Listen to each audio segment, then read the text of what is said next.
Ayun mga kayo, magandang hapon po sa inyong lahat. Welcome po dito sa aking Facebook page, Kuya Ki TV. Ayan, dito sa aking YouTube channel, Super Ki TV.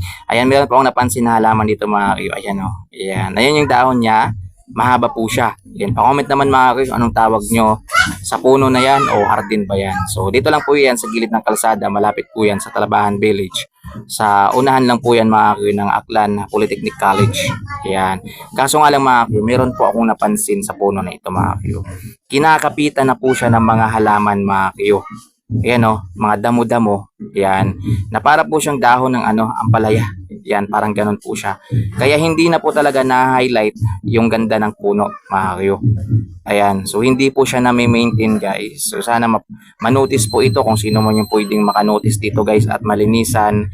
Kasi napansin ko yung ganitong puno doon sa may Barangay Fatima. Ay malinis talaga yung ilalim niya kaya malago po talaga siya. Kaya ayan gilid talaga yan ng kalsada guys, kaya daanan talaga siya. At alam naman natin na marami pong pumupunta dito sa New Washington, lalong-lalo na ngayon meron na tayong Museo Cardinal.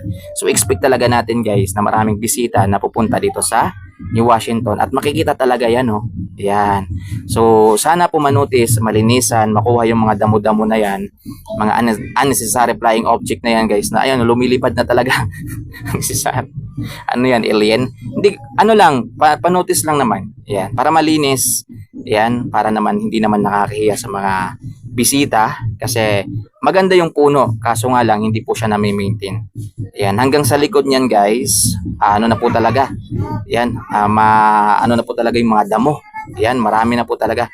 Siguro nga marami na pong mga ahas diyan, mga daga.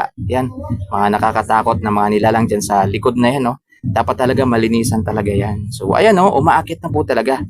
Yan, para po siyang dahon ng ampalaya. Parang gano'n na umaakit po. Yan, tapos meron pang mga patay na dahon yung puno. So kailangan talaga guys, mapagtuunan ng pansin, malinisan talaga yan.